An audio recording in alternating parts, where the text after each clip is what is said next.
Hello! Welcome back to my YouTube channel. This is again, I'm Singer Eternal Voice. Welcome again to Science Vlog! Okay, a beautiful, I think it's Tuesday. Tuesday. Okay, so we go directly to our topic for this moment. We have calculation of gas-related problems, right? So question number three, right? It's gonna be number three or not?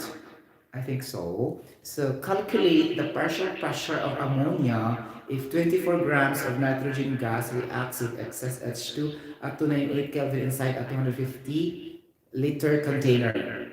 Okay, it looks like uh, very complicated, right? But actually this is just so simple. I think so. Okay? But the way it's being presented, it looks like difficult, right? So sometimes also like we have that feeling also if we face an examination. So if we see the problem is very lengthy and we feel that's already difficult. But actually some of the data there are insignificant, meaning it's only add to create confusion or else it's being added there as your operating parameters or operating conditions only to have that particular data and it's being mentioned, something like that. Okay, it's in here, not complicated guys, really. See? Okay. Partial pressure. Okay, ganon. So there's a lot types of pressure, right? If we encounter that. So we have, say for example, atmospheric pressure. Okay. So like that. Okay. We have also the gauge pressure. Okay. We have the absolute pressure. Okay, absolute pressure. Okay, we have also the vacuum pressure. Okay, vacuum pressure. We have also the total pressure. Okay, like that. And we have also the vapor pressure, like that. Okay, so how many types of pressure we have now and we need to understand? We have six o seven na talaga siya. What is a partial pressure? What is an atmospheric pressure? What is a gauge pressure? What is an absolute pressure? What is a vacuum pressure? What is a total pressure? And what is a vapor pressure? So if we have seven types of pressure, then we need to understand what's the difference among them. Okay, so that if that terminologies will be inserted in a particular problem, you will not be misled with the other types of pressure that is being asked and required in the problem. So you need to extract the difference so that it's easy for you to understand and interpret the problem very well when it talks or when it deals with pressure problem solving, something like that. And naturally, it's gonna be liquid and gases most of the times, not necessarily the solid substances. Okay, but most of the times gases, really, in science. Okay, so in this problem here, guys, I have calculate the partial pressure of ammonia, meaning this is a pure substance ammonia. Okay, something like that, because both of them are non-metals and both of them are gases. Okay, like that. Nitrogen and hydrogen are all gases. So if we have that understanding, that would mean pure substance. Okay, if 24 grams of nitrogen gas reacts with excess H2 at 298 Kelvin. Now, so I want to discuss this one by one. Research this by your own. Okay, these are sometimes, if we dig this out, we can say others are self-explanatory and others also need backed up through research so that we can understand really the definitions. Okay, but sometimes if you take the formulas between them or each of them, then you can understand also and you can have your own definition out of your formulas and units. For example, if you don't have really an idea, but you know the formula, then you can create your own definition out of the declaration of that formula. Okay? So we need to say, we have also the pressure regular. Pressure.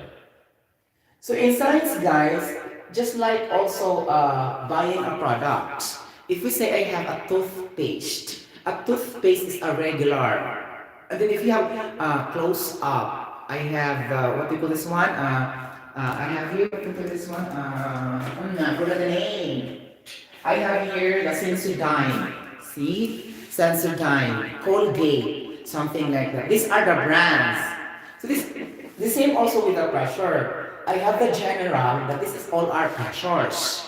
But there are a lot of pressures. We have partial pressure, atmospheric pressure, gauge pressure, absolute pressure, vacuum pressure, total pressure, vapor pressure. And each of them you should understand well. Okay? And then the pressure is the regular. That's what I mean of regular thing. That's why I say enthalpy regular. Meaning to say it's not a molar enthalpy, like that. You get the point. There's no description. It's only the term itself. Or the general. Something. So this one is Sensodyne. And these are all toothpaste. Okay? You get, it's the same principle here. Okay? In my discussion. Okay, going back. Okay, since that is not our focus or concentration in our discussion for today or this moment in time is all about problem solving. So we will not dig the definitions or whatever. Okay, no. So but we will dig the pressure regular, the pressure itself, the definition. So this is constant. Okay, like this. Since your elementary level, high school level, college education, it will not vary because this is the regular pressure. So pressure. Okay, is the applied force, okay, that is perpendicular to the surface area. Meaning this force is applied to the object, okay, in that particular surface area of that object. Something like that, okay? So perpendicular is applied to the F over A, and A is the surface area. Okay, but it depends on the situation. If you try to deal with, cylindrical, like this, the area will change also. It depends on the situation. For example, if you have a cylindrical tank, or should we say you have a sphere, right? Round shape, something like that. Yeah, rhombus, trapezoid, rectangular, square. Okay, it depends on the situation. But normally we are dealing in physics dimensional length time, so with something like that in a perimeter rectangle, or shall we say a square. Okay, like that most of the times. But what I'm emphasizing, it's not only limited to that. Okay, so that's what I mean by area. For example, if I have this, oh my gosh, it's very difficult, right? So I have here a feature, a very beautiful feature that is colored yellow green, the cover, and the colorless transparent glass material. This one. So as you can notice, there's liquid inside the pitcher. Okay? And then, the shape is, I cannot describe the shape. Sometimes the shape is a little bit of, round at the bottom, and the top also is gonna be oblong or something like that, right? So in this case, of course, the problem solving will not give you the given or the data of the length and width because it's irregular shape. The point irregular, meaning to say, the problem will opted to have a type of problem that will ask for the area or ask the thickness, something like that, because it's irregular shape. So maybe they will give the pressure, they will give the force, and you have to compute for the area itself. Because if they give the length, that's we cannot measure the length and width. How can we do that? It's irregular shape. You get the point? Like that. So, most of the times, this one is used in the pressure problem solving chupa. But this type of pressure is applied also in chemistry, is applied also in physics, but we deal in gas, that would be another story. Okay, because gas itself is not more on the shape. Okay, it will not retain the shape of a container. It's not like a liquid. Okay, the liquid will determine the shape of a container. If you put that in a cylindrical, then the shape of liquid will become also cylindrical. So meaning dependent on the size of the sample. Something like that, okay? Get the point? Okay, ganun siya metabo. So measurable siya. Diba? Okay? So, I will erase this one, ha? Okay. Now, so the pressure is equals to force over A. Okay, since we connect with pressure, you also maximize what are your understanding about of pressures. There's a lot also of formula regarding pressures. Muna mo ikaduhang musud sa imong brain cells. What are those formulas of pressures available in science? Like that. Not limited only to that particular topic that you studied. So, because we don't know, it will be connected somewhere along the way. But in here, halata siya that it's all about gases. Okay, take note. So we need to go back to the basics. So pressure, equation number one. Ganon. Pressure is equals to force over area. Okay. Equation number two. Pressure is equals to height times density. What's this pressure all about? This is the elevation pressure. Okay, that you try to compute to what pressure needed to raise the water to go up in the higher levels. So this is the type of pressure that you need to compute. Usually in the design, engineering design. For example, if you have 15 floors in your building, how can this liquid will go there? Okay, then by having the density of the water, and then by having the elevation, or by having the operating pressure itself by the hose reflected in the outer layer of that hose, the rubber or whatever, then you can compute for the height, how much height it will reach if you have this particular pressure. And density is always standard of water at 4 degrees Celsius. That is 1 gram per ml, 1 gram per cc or cubic centimeter, or 1,000 cubic meter, or 62.43 pounds per cubic feet. Something like that. So bingo, you can solve. Okay, but take note, the problem is not like that here. So you cannot equate that here to a particular problem. So you go to another options, number 3, for another formula of pressure. We have also another, okay? So we can get also pressure by means of the colligative property in chemistry lecture 1. Okay, general chemistry lecture 1. Dealing with osmotic pressure. Okay, osmotic pressure is, as far as I could remember, correct me if I'm wrong, because that is 20 years ago, okay, my chemical engineering. So it's gonna be pressure is equals to, mag-compute na punta sa PV and RT.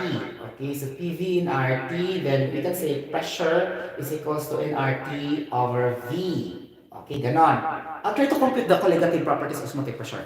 Okay, so since pressure is equals to this one, and then you have the relation with the universal gas constant, then you have to find out the concentration. Because in osmotic pressure, we need to determine the concentrations really, okay, of the following gradient that will flow on the semipermeable membrane, filter, like that, the concentration. So how can we solve for the concentrations? Concentrations is equals to moles over liter. Mas ako guys.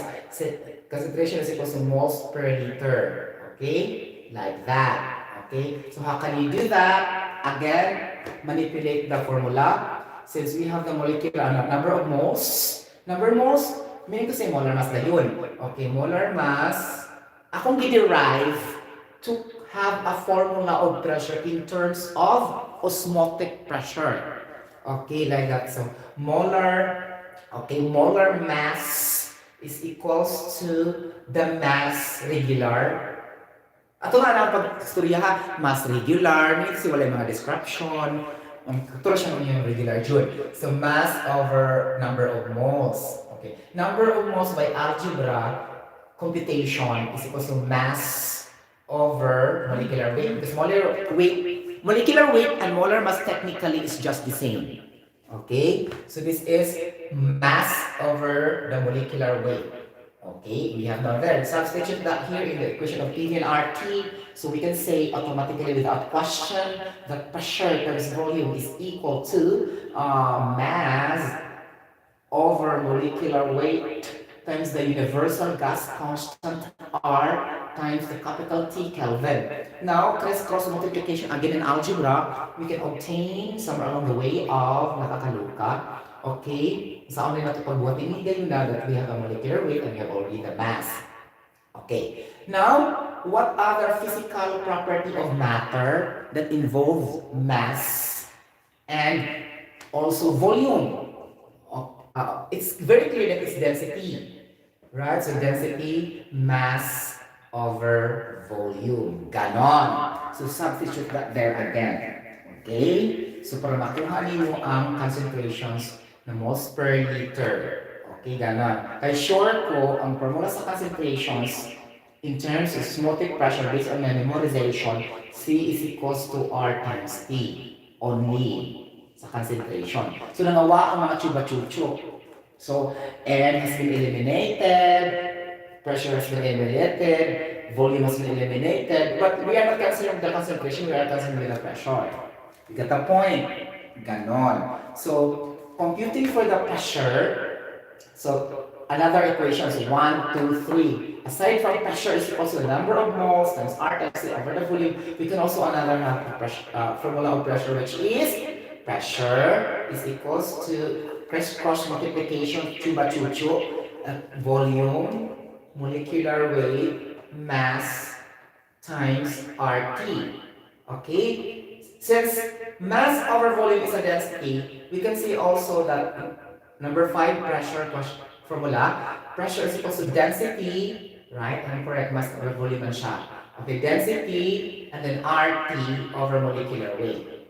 Okay, there are 5 equations of pressure. First, pressure is equals to force over area. Second, pressure is equals to height times density. Third, pressure is equals to number of moles times universal gas constant times temperature over volume. Number 4, pressure is equals to mass over the, pressure is equals to mass times universal gas constant times temperature over the volume and molecular weight. Last, number 5, pressure is equals to density times universal gas constant times T over the molecular weight. Now, you will try to project and under your scrutiny and evaluation what best applies in that particular problem. See? Connect that one. Calculate the pressure of ammonia if 24 grams of nitrogen gas react. Mamili din kanyang hindi na. Okay? Which among the 5 will be appropriate to that particular problem. Since you are facing already in the examination, you don't have to do this. This is only for the purpose of discussion so that we can easily point out what's the best, something like, or techniques how to do it. In case you fail one formulas over the other, you can still have an option to derive or to retain in your brain cells the possibilities of 5 formulas of pressures. It's gonna be the purpose of this discussion. Because in the examination in the future, that is usually time limited, and you don't have too much time to think possibilities of different pressure reviews. You will go directly what you want, right? Something like that. Okay, this is only for the purpose of discussion or basic foundations how to determine other formulas out of common formulas that we've been using for several times. Something like that. Okay. Now, 5 siya, no? Pag napadumi sila yung mga pressure, chuba-chucho, katong i-apply mo sa momentum transfer. Bernoulli theorem or Bernoulli equation na it deals na siya with kinetic energy and potential energy. We don't have to touch that because it's a separate topic in unit operations. So all we have to do is to stay here in this particular topic. You got a point? Something like that. Now, in here, we can eliminate 1. Because the problem doesn't deals with force. Ikis, erase, eliminate, not applicable. Okay. Formula 2, pressure is supposed to height times density, eliminate also. There's not requiring a dimension. There's no elevation in the pressure, in the problem. Eliminate, ikis, ganon. Question number 3. Calculate the pressure. Nasa yung mga temperature. Check. Okay. We have what's this? Volume, check. And then, we have the grams. We have the mass. We don't have the mass. So we cannot use this one also. P is equals to nRT over V. Hindi na nato gamiton. Wala na siya. Ganon. Okay. So, ano mong pag-solve. Okay. Ako na yung papason. Chogi. Okay, we eliminate number 3 also. Number 4. Okay, what can we do about the number 4? Okay, mass. There's a mass. Klaro kayo, 24 gram. Check. R. Universal gas constant is constant already, so, okay. Temperature is definitely a problem. Okay, right? Meron siya. Nasa siya yung volume. Okay. Nasa siya yung molecular weight of the ammonia by theory. So, we're gonna use this one. 4, because napasok sa banga. All we are trying to solve, not trying to solve, all data and given mentioned are being pasok sa banga with this P nga pressure na formula. So we don't go na to find kailangan siya density. O, kaya itong gamiton. O, ganon.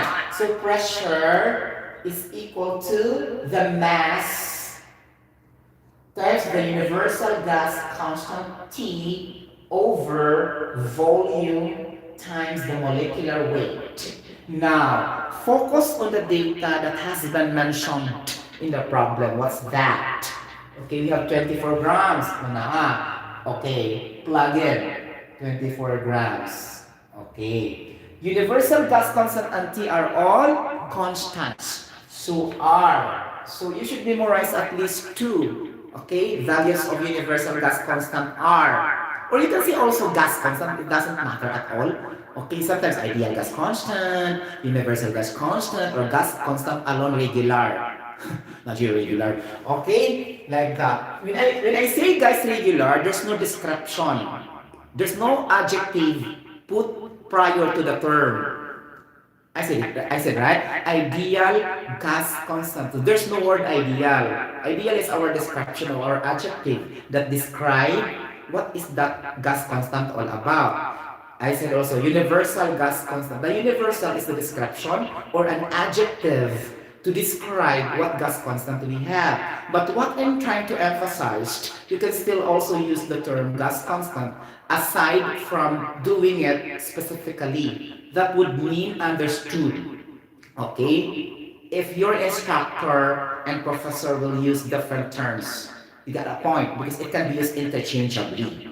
Okay? Something like that. And then R, memorize at least two. Okay, and do not forget this, in your first year college pa lang, if you take up chemical engineering or BS chemistry students, memorize nila yun sa universal gas constant without question. Because you're always bringing that in your second year college, third year college, fourth year college, fifth year college, so on and so forth. Mas nindot gani, you will start to memorize that in your high school level. Okay, so that you are now prepared in your first year college. So the two values or constant that we always memorize over and over again is equals to 8.3145 joules per mole Kelvin.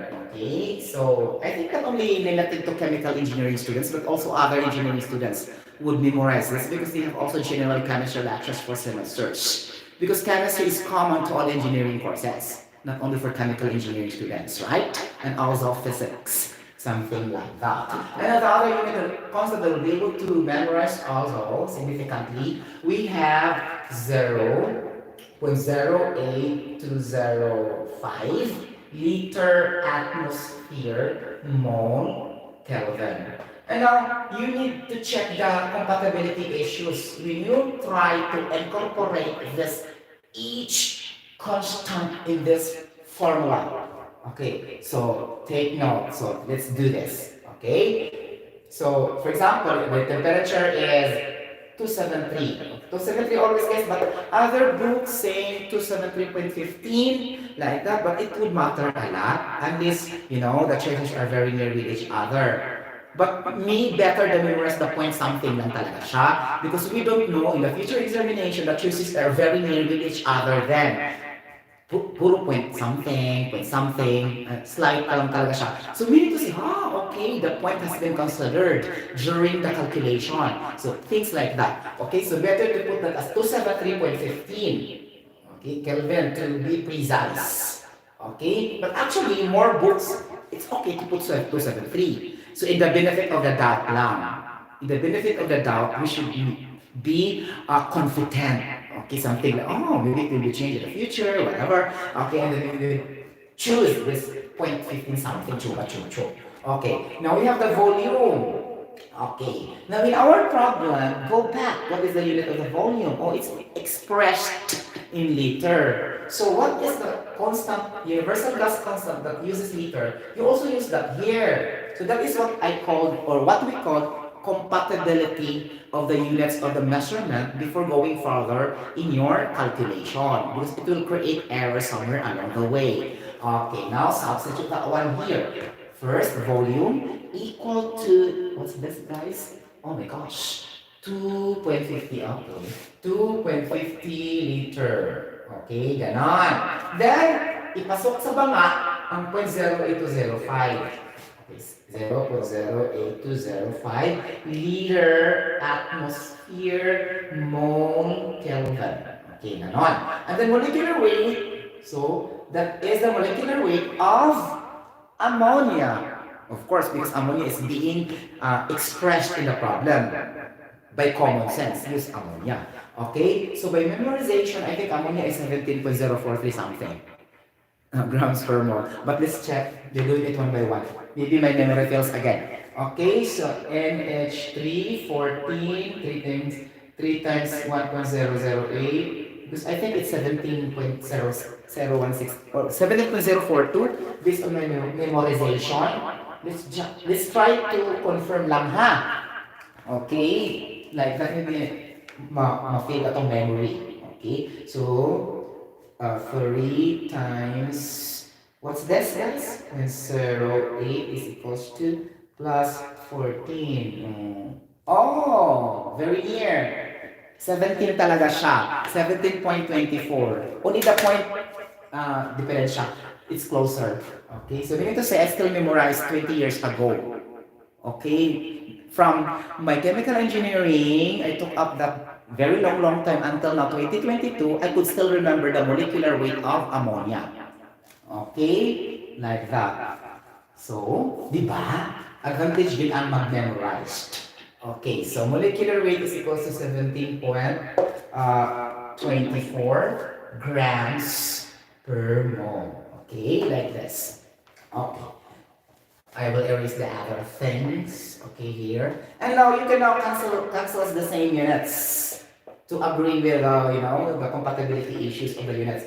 Okay, grams, okay, not here. Okay. Kelvin, nakakadiri, o ganon.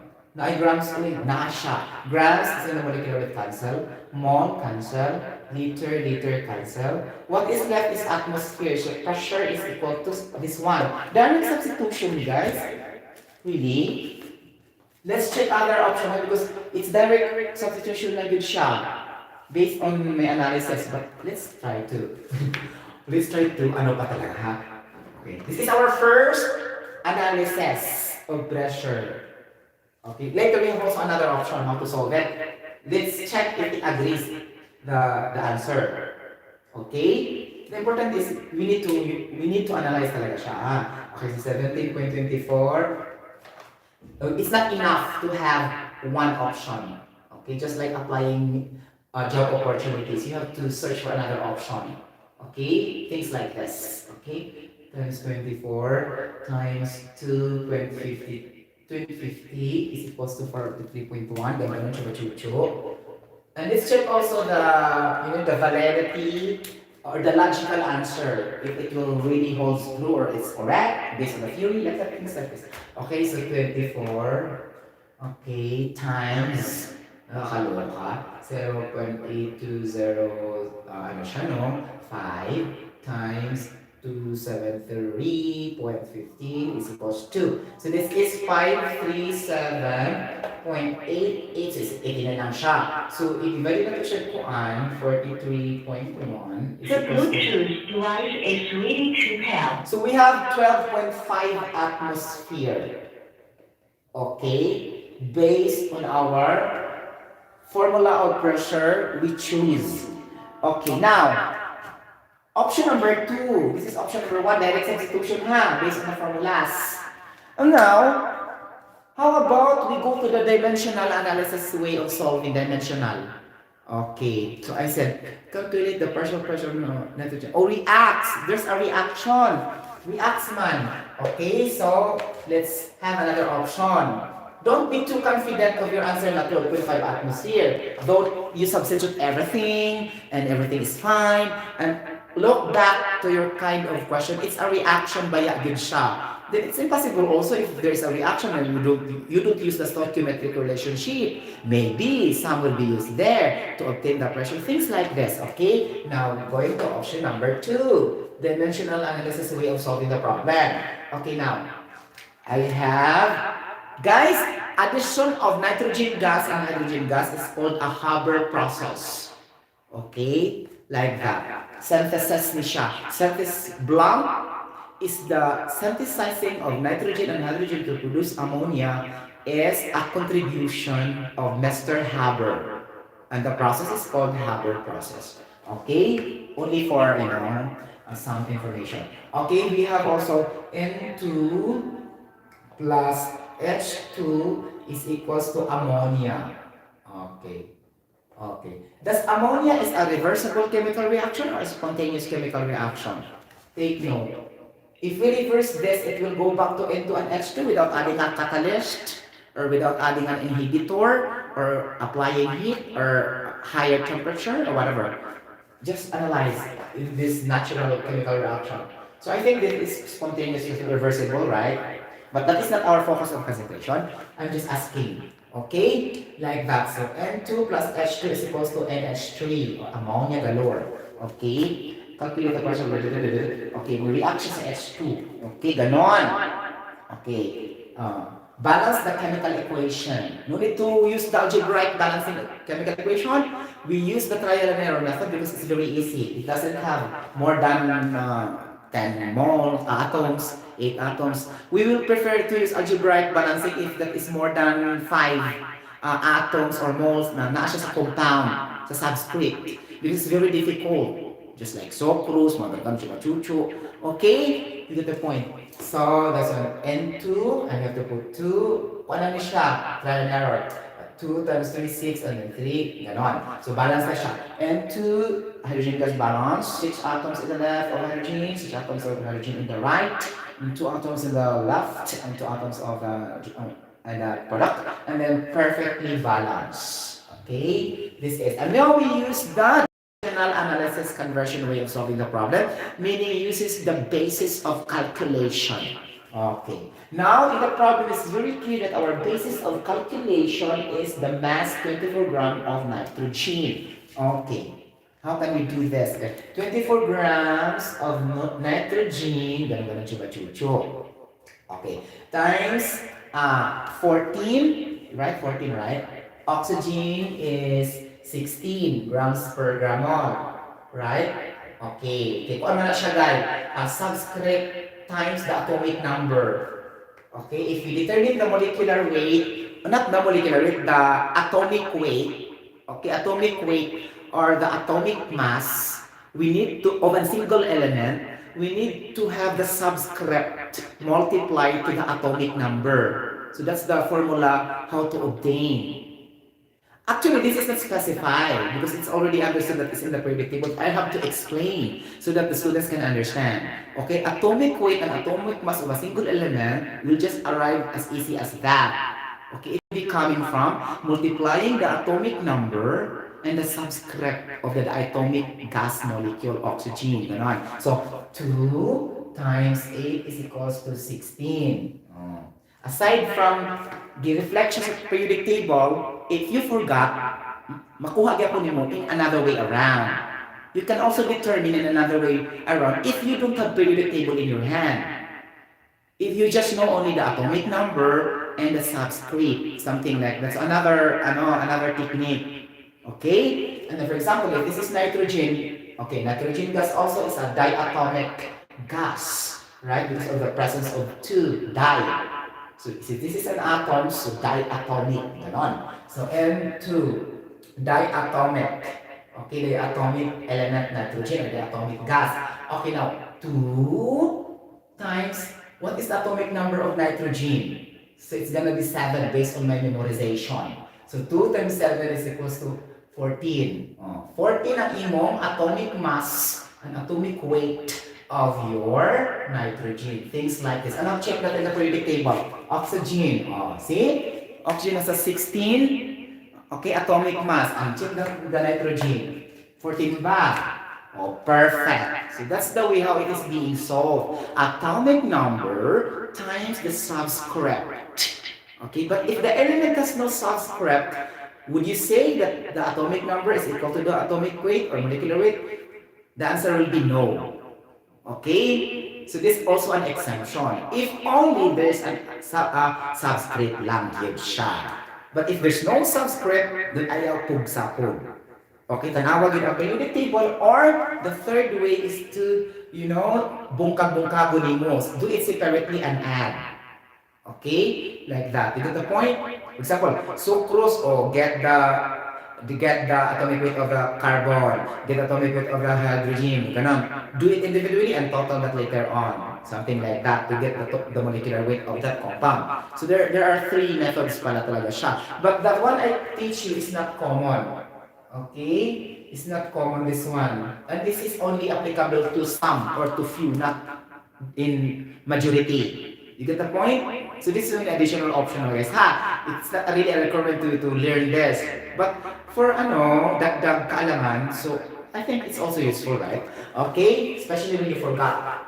Okay? Like this. Now, going back to nitrogen gas, so 14. So 14 grams mole. Mole is in the upper side, like that. Okay. What's next? Okay. What's next? Step number 2 is to see the balanced chemical reaction. Since you are dealing with nitrogen, so you get first the nitrogen in the denominator. Okay? So, this is nitrogen. So, denominator of the mole in the reaction will be 1 mole siya in our reaction. Okay? So, 1 mole of nitrogen. Okay? Since ang ipangita, what is being asked is ammonia, you have to incorporate ammonia somewhere along the way in our dimensional conversion analysis of solving problem. So, ammonia, how much ammonia in the chemical reaction? 3. So, 3 moles. Ganon. Okay, cancel the moles. What is left is the 3 moles of ammonia. Oh, not ammonia. Sorry, 2 moles of ammonia. Sorry. My brain cells works fast. This is ammonia. This is hydrogen gas. Okay? Be careful also, This is okay because this is only discussion, but when you face the examination, you have to be, careful, extra careful when you write. Okay? Something like that. So, natin ammonia, so 2 moles of ammonia. So, what is being asked? Calculate the partial pressure. Oh, partial pressure, and you already the moles. Okay? So, can I stop here? Or not? That's my question. You can stop here or not. Guys, I will teach you guys that this pressure, temperature, like this, chuva chuchu, and the heat, you cannot insert that directly, no, excluding heat. Temperature and pressure lang siya. Temperature, you cannot insert that in your dimensional analysis conversion problem, Temperature and pressure. You cannot say, I will times this with 298 Kelvin. It will not be appropriate to do that. Okay, that's the point in this manner in the dimensional analysis. Okay, you should check also that, Okay, good only in the formulas, standard formulas. You can do it directly, but in the dimensional analysis, there is really a restriction sometimes that you cannot times it directly to the pressure, to the temperature, because it doesn't agree. So what's being agreed here in the stoichiometric will always be the mole, the atom, the mass, okay, something like that, the density, like that, the molecular weight, like that, okay, molar flow rate, mass flow rates, like that, what else? So, the others will not be applicable, but if you try to do it, be sure that it is logical, okay, meaning it is valid, okay, diha nga situation, you can use your critical thinking, okay, but what I'm trying to emphasize, not all will be incorporated in your dimensional analysis or conversion way of solving the problem. So there's a limitations. Kini siyang mga measurable or quantifiable itong mga extensive property lang din ang kasagaran. Okay, itong mga mass, okay, mga volume, mga density, mga moles, mga atoms, mga chuchu, okay? So but the others, needs critical thinking. But most of the time, dilitanan. It's not all. Okay? Like that. So, 2 moles of ammonia. Okay? Why I'm trying to explain to you this, guys? Because there's a 298 Kelvin here. You will never say times 298 Kelvin. So, what's the connection of mole and Kelvin here? So, right? So, there's nothing. Para lang yung ipasok ang temperature. Dili pwede nga, guys, Okay? Like that. So, in this situation, guys, pwede na kamuhunong sa moles. Okay? So, pila ka moles. Okay? Ganon. So 24, okay, 24, let's say, okay, times 2 is equals to divided by 14. Pila siya, guys. So 3.43 moles of ammonia. Okay, this is the 3 moles of ammonia that will be produced by adding hydrogen and nitrogen. Okay, 3.42, no? Okay, so 3.42 moles. So meaning to say, this is the moles of the ammonia in the product, not in the reactant. Okay, 3 moles of ammonia. Okay, so if we get this, it's impossible that we'll never use this because we are using the basis of calculation, which is reflected in our problem, 24 gram. Now we have already computed the first pressure we obtained, 2.5 atm. Now in this first option, we don't use the number of moles. Right? So this first option is invalid. Okay, so this is the most popular mistakes of examiners, including me, because we are fun, F-U-N. We are very, very happy if you can substitute that immediately to the pressure, then bingo, we can solve for the pressure. But things not like that all the time. We need to think pala siya, especially problems that involve chemical reaction and chemical changes. Okay? That would be only good if phase change only. There's no chemical reaction. For example, solid to liquid, liquid to gas, and then water. Ang yarang phase pa, wala yung mga chemical reaction, chupa-chuchu. Or, it doesn't specify the chemical reaction at all. Okay? You get the point? So that's why, even though you perfectly substitute all the given and you obtain the 12.5 atmosphere pressure, this is already invalid basing on critical thinking and common sense. Like that. Okay? So we have pressure. Ito na sabi na papasok na to ang 12.5 atmosphere. Maybe this pressure also will be closer to the pressure will be obtained later by using the 3.42. And I have to explain something also. Okay? Ganon. So still we will be using the pressure, the PV in RT. Klaro na kaayos siya, pasok sa banga. So pressure times volume. Kung hindi maklaro akong agi, mga kapatid, okay na. So, pressure times volume is equals to nRT. Ganun-ganun siya, chuba-chuchu. And what is being asked? Again, pressure. Okay. Pressure is equals to nRT over V. O, ipasok ang 3.42. Okay? Include the 3.42 in this equation. Check. R, check. T, check. Volume, check. O, makuha yung pressure. Let's try to compare the answer without considering the moles and considering the mass directly. Okay, number of moles, 3.42. Ganon.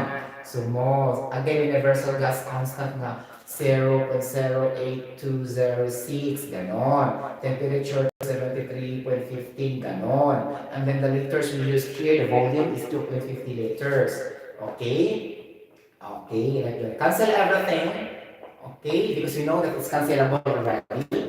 Because we use perfectly the constants and no need to emphasize always all the time the cancellation, okay, because it's not also elementary computation, okay, like that. So it's understood lang na cancel but we cancel already the units, okay. Other measures of units or the unit of measurement or units, I don't know, it's okay.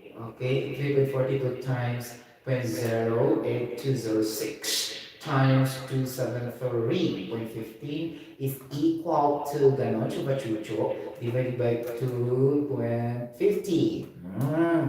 30.66 and 12.5 is very far from 30.6, right? I think it's gonna be half, less than half. Okay, so 30.67 atmosphere is the correct answer by considering the 3.42 moles in a chemical reaction. So your 12.5 is wrong. Okay, now if you take too fast, you will be tempted to this, huh? Especially if the problem doesn't involve chemical reaction.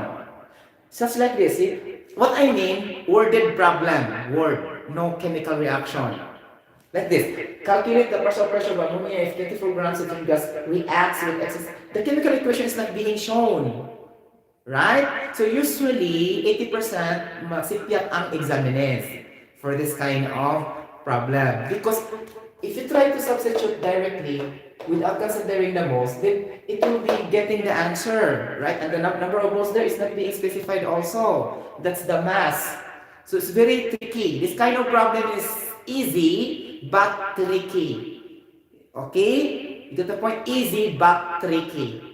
Okay? And take note, 12.5 is very far from 13.67. Now, if the question will state there A, 12.5, B, 30.67, C, and then of course you will answer the letter A because it's the same answer what you computed based on your analysis. You get the point? So you will become wrong. You get the point? So I think most of the students or examiners are, like, including me, will be, mislead this kind of question. Okay? Something like that. Okay, it's very clear. Now we will analyze if 30.67 is a valid pressure. And now we go to the relationship theory, if it is really a reliable pressure or logical. O, ato na ta sa theory, problem solving naman ta. Ano mga comment of 30.8? Ito kung analyze soon. Ganon. So, P is equals to 30.67 atmosphere. It is possible. Ganon. Your question will be, it is possible. Question mark. Why 30.67? Oh, let's go back to the problem. Okay, gano'n siya, chuba-chuchu. O, calculate pa. Diba? Okay. So, klaro na tayo correct. Okay? You get the point? Okay? Because we have the atmospheric pressure and we have also the pressure. Ganon. So, kung ano mo mga relevance how to compute that one. So, this pressure is the pressure of ammonia. Okay? Pressure of ammonia. Okay. Ano na ito siya pagsabot, guys, ha? Nga, kung nakay pressure of ammonia, okay, N2 plus H2 is equals to ammonia. Okay, gano'n chupa-chucho. Ammonia ba siya, guys? Yes, ammonia. Kalimut juga ba? Magkakaloka. Okay, gano'n. Okay. Naawa na kung nakay 30% ng episode, kamo na siya ang pressure sa ammonia. You will say, total pressure is equals to 30.67 is equals to the partial pressure of nitrogen plus the partial pressure of hydrogen gas. Okay, this total pressure should be equal to 30.67. Okay, so it will be okay because this is the total pressure of the N2 and H2. That's why it looks like bigger, right? 30 point something. So meaning the pressure of H2 will be a little bit divided by 2 because this hydrogen are divided by 3 because there's a moles of 3 and like that. So in chemistry, we always take the number of moles as our, as our identification that if it will goes half, it will be trifold, it will be doubled, something like our identification is the number of moles, really. Okay, and then we relate that to the formulas, and there's a lot, like, for example, PT is equals to the pressure of N2, pressure of ganon, and you will get the mole fraction, blah, blah, blah, blah. And after getting that one, you can relate the relationship, how it doubled, it trifold, it's half, like this. But in this case, klaro na kayo siya daw, pasok sa banga, because this 30.67 composed of two partial pressures of nitrogen and hydrogen, kung dako-dako siya, di ba? You get the point. You get the point. So, dako ra mo guys sa kung pananaw. That's why I need to, I need to troubleshoot why this happens. Okay, something like that. Okay, that's That's correct. 30.67 atmosphere. Any questions so far? Mga palangga. Thank you so much for watching this live streaming about calculation of the partial pressure of ammonia. You can like and comment down below in the comment section. You can subscribe my YT channel if you want, and you can subscribe, and you can also click the notification bell for some ways up inside and singer turn on voice. Bye bye, God bless everybody. Ganon. Charot. Ang bilis. Pangwartahay na ito.